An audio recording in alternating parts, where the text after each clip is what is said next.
এই যে শহরের নিস্তব্ধ রাতে আমি যখন একলা বারান্দায় দাঁড়াই, তখন বাতাসের সাথে কার যেন একটা ঘ্রাণ ভেসে আসে। আমি জানি না তুমি কে, কোথায় আছো, কিংবা কোন অচেনা শহরের গলিতে তোমার বিচরণ। তবুও মনে হয় তুমি আছো ঠিক আমার অস্তিত্বের সমান্তরালে।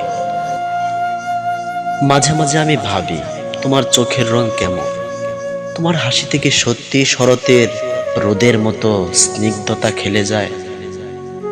আমাদের কি কখনো দেখা হয়েছিল কোনো জনাকীর্ণ স্টেশনে, কিংবা শহরের কোনো গলিতে, যেখানে আমরা একে অপরকে না চিনেও পাশ কাটিয়ে গিয়েছিলাম?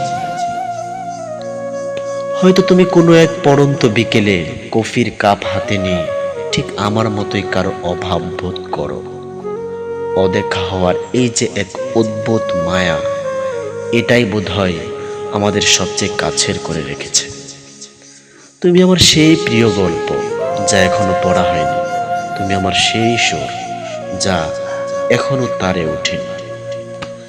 অপেক্ষাটা দীর্ঘ, কিন্তু এই অপেক্ষায় এক ধরনের পবিত্রতা আছে।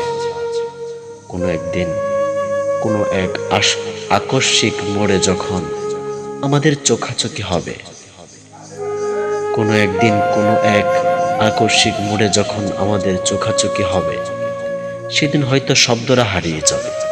সেদিন শুধু নীরবতাই বলে দিবে, আমি তোমাকেই খুঁজেছিলাম, আমি তোমাকেই খুঁজেছিলাম। ততদিন পর্যন্ত তুমি আমার হৃদয়ের সেই গোপন কোঠরিতে যত্নে থেকো, যেখানে শুধু অদেখা স্বপ্নরা থাকে, যেখানে শুধু অদেখা স্বপ্নরা থাকে।